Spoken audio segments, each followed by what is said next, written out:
Halo Bannauganda mwenna, nsanyuse nnyo okubeera ku television eno okutangaza ate nga si kungi nnyo kubanga tewali nnyo kyakutangaza ku nsonga ze mbadde mulaba nga ziyitingana ku mawulire ga bukedde.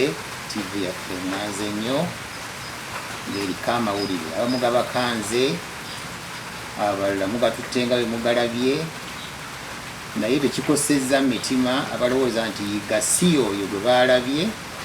Mbeetondera abakisanyukiddemu obusanyukizi, ensi bwetyo titoyinza kuteeka abantu mu kkubo limu, naye njagala okusooka okuwa eddoboozi ekkangufu nga ndiweereza abasirikale bannange.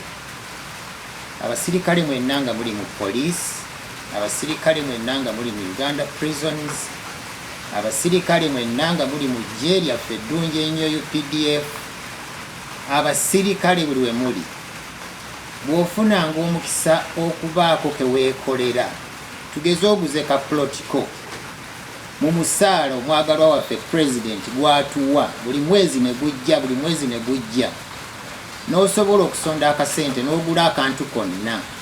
Akantu ako kafunire empapula zaako nga nnungi, kafunire ensonda zaako nga nnungi, kasibe sseŋŋenge mu mwoyo mulungi, abeero si bonna bategeezeeko, abantu bonna bamanye nti ekintu ekyo kikyo.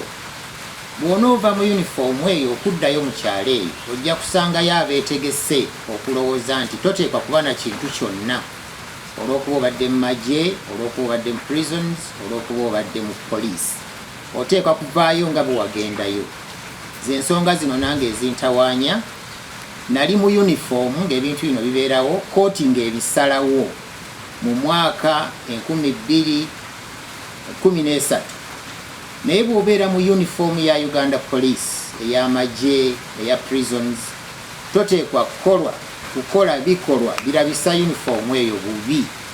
N'olwekyo nabireka ne nninda mukama waffe pulezidenti lwannannyula mu mirimu gyange egya poliisi, era nanyinyula bulungi mu 2019, ne nzija ku ground ewaffe nenzira ku butaka, ne ntandika okunoonya ebintu byange bye nakolerera ennyo, ne mbiyita ebyange. Naye eky'omukisa omubi abaagala obbinzijjako nga nabo bangi. N'olwekyo mbalabula bannange abasirikale, kyakoleddwa kyonna bukedde kyeyalaze nakikoledde ku ttaka lyange eryange, manya gange Fred Yiga, tekuli na Aigp, tekuli naani, nedda. Erinnya Frederick Yiga lye liri ku byapa byange, era ebyapa ebyo bye bimu ku byapa ebikadde ebiri mu ggwanga muno, si bye bine oba bitya babyozaamu, nedda, biri original. Ensonga eyo kyali musajja wa mirembe, kyayagala nnyo abantu ba Uganda, buli kyenkola nkikola na mutima gumu ate na bwegendereza nnyo, era ettaka eryo nkyagenda mu maaso n'okulyerula nditwalire eddala ng'ettaka lyange eriri ku kyapa kyange. Nja kuddayo ku ground nnyongere okwerula kye nayerudde.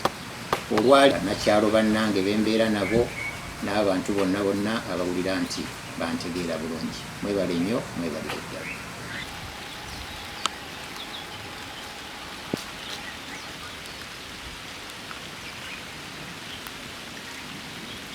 Siganti talina waayita utawo n'agenda ewuwe.